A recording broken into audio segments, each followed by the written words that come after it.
Hi there, my name is Jane Mulcahy, and today I'm going to make the case for why I believe judges in Ireland should move towards becoming neurodevelopmentally aware and trauma responsive as a matter of urgency. Basically, I'll argue that justice needs to take off the trauma blindfold. We live in a world replete with trauma. It's everywhere, all around us, which means that our courts are also trauma organized. This means that trauma is often reenacted as part of the legal process. And if we're unaware of this, then we can be perpetrating further harms rather than healing harms. Judges, like the rest of us, would benefit from understanding that what happens to us as infants, as helpless babies and small children, can dictate our outcomes in later life, our health outcomes, our behavioural outcomes, our relational outcomes. It can really shape who we become. And right now, I don't believe our courts understand this properly. Heart-centred justice is smart. It means that by opening our hearts, by being more compassionate, by understanding the root of behaviour, we're better able to foster healing. But in order to do this, judges need training on the limits of reasoning, on things like state-dependent functioning, polyvagal theory, and interpersonal neurobiology, all of which focus on the attachment relationship between a baby and their primary caregiver, and the fact that our brains develop in the context of our relationships and our environment. So what happens to us, as I said, as babies, can have a huge impact on how we interact with the world as we grow older. For a safer, more just and equitable world, judges need to, I believe, engage in a different way of seeing. That's a phrase from Otto Scharmer in his Theory U book. And also a different way of listening. We need to ask different questions if we're judges, shifting from a punitive focus to a healing-centered and restorative one. And there's a lovely quote there for Joe Brummer, who I interviewed recently for my Relationships Matter podcast, where he says, actually, punishment doesn't align with who we are as human beings. And when we start responding to things from a place of compassion, then we can both hold people accountable for their actions and say to them, clean up your mess. But crucially, I'll help you. As a judge, I'll help you. And so instead of punishing people for their actions, we can heal the trauma that caused their actions. Another really important thing to bear in mind is that secondary traumatic stress and overwhelm can occur to judges. So if they're listening day in, day out to cases involving child abuse and neglect or rape and violence, then this takes a toll on them and on their bodies and the way they see the world. And so it's very important that judges are supported by one another, by the system, and also engage in self-care. It's crucial. So the law has a faulty assumption, and that is that man is a rational being. Article 43.1.1 of the Constitution has this phrase, granting property rights to human beings because man is a rational being. Well, in fact, man and woman, for that matter, are not rational beings, or they're rational only to the extent that they feel safe and emotionally regulated. What I mean by that is that their bodies feel safe in the presence of other bodies. And Stephen Porges, who developed polyvagal theory, has a phrase, or a concept rather, about neuroception, which is to do with the unconscious detection of safety or threat in our environment. And it's our autonomic nervous system that detects safety or threat. Our brains develop from the bottom up. This means that our survival brains, our reptilian brains, they are highly sensitized to threat, and they will hijack our thinking brain, our rational thinking brain, the part of our brain that makes us uniquely human, if we are terrified, if we sense an imminent threat to our safety. The other thing that's very important is that our emotional limbic brain only comes online after birth, and it develops in the context of our relationships with our primary caregiver or primary caregivers.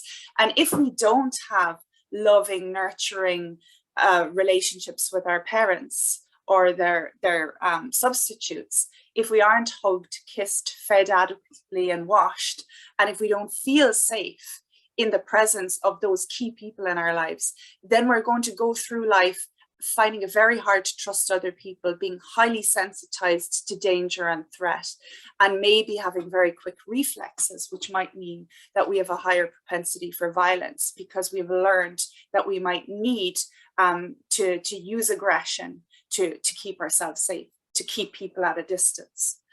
The Adverse Childhood Experiences study from 1998 was a crucial piece of research that basically has shown that accumulating multiple stressors in childhood, ACEs, adverse childhood experiences, will lead to a nervous system in a chronic state of defense. That's another phrase from Stephen Porges, but it basically means that we will likely develop toxic stress if we have too many exposures to things like physical and emotional neglect, divorce, mental illness, or an incarcerated family member, or we're witnessing domestic violence around us all the time.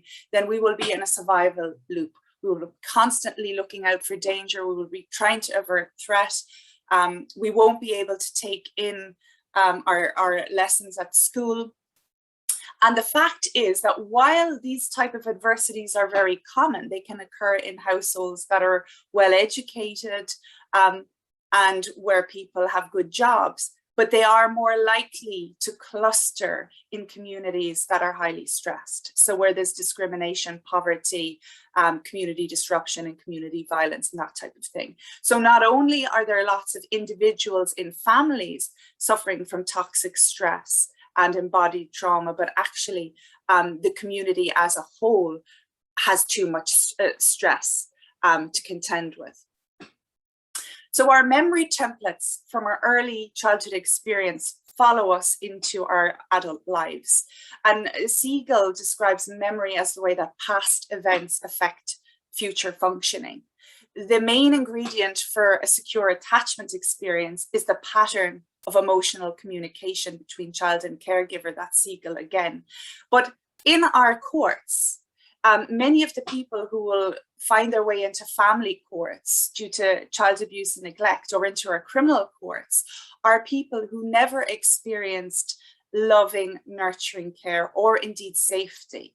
And I don't believe that our courts currently quite understand the implications of this. I would not be the person I am if I had a fundamentally unsafe start in life with no love and no nurture. And these are some findings from the Welsh Adverse Childhood Experience study in 2015, which found that people with 4 or more childhood adversities are 14 times more likely to have been a victim of violence in the last year, and 15 times more likely to have committed violence against another person in the last year, 16 times more likely to have used crack cocaine or heroin, and 20 times more likely to have been incarcerated at some point in their lifetime. Now, I'm not saying that this gives people who are abused and neglected an abuse excuse. It doesn't, but we do need to understand the root causes of their problems and their behaviours.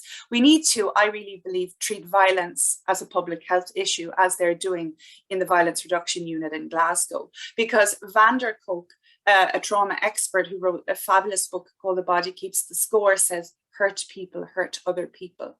That's the way it goes. We need to try and interrupt the cycle.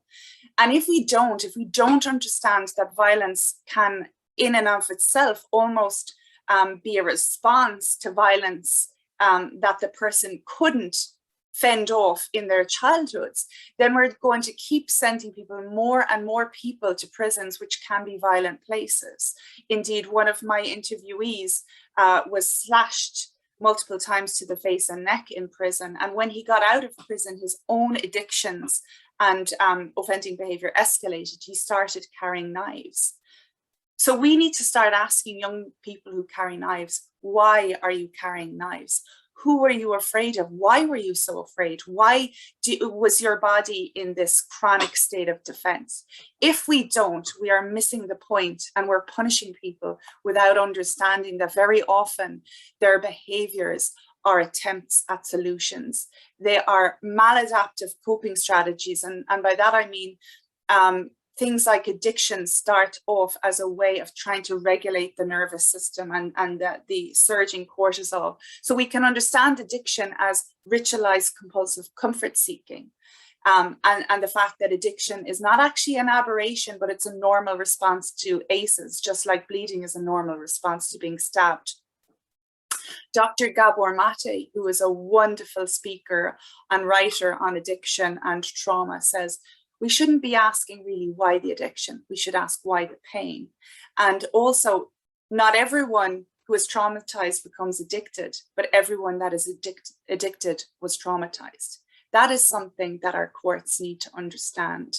And the courts also need to understand that trauma isn't necessarily what happens to us, but what we hold inside in the absence of an empathetic witness. So courts have an opportunity, I would argue, to become more therapeutic and to actually be more loving, be empathetic witnesses instead of chiding and shaming and blaming people who have been shamed and blamed and abused and neglected their whole lives. There are a few links there to cases that show that courts are dealing with trauma all the time, and sometimes rather ineptly or clumsily, or just not taking things like domestic violence with the seriousness that it needs to be taken with. Relational rupture requires relational repair, and every interaction can be an intervention. I urge you to watch Judge Victoria Pratt's talk on procedural justice, where she recounts how a man in his 60s who was addicted most of his life said, "Judge, I came back to your courtroom because you showed me more love than I had for myself." And Judge Pratt thought, my God, he heard love from the bench. Well, I believe our judges, the members of our bench in Ireland, need to show more love from the bench. And I think if we did this, if we were more loving and kind and compassionate and tried to help people solve their problems instead of heaping more shame and blame on them, or if we do sentence people to prison because the harm they cause is just so high, then we need to ensure that they get the type of interventions that will help them process their trauma, including body-based interventions. Thank you for listening. I have many links to articles on ResearchGate, and I also have a YouTube channel with my podcasts, and I'll be running a course on trauma online. Should any of you wish to attend, I'd be delighted to see some judges and lawyers there. Thanks so much. Bye-bye.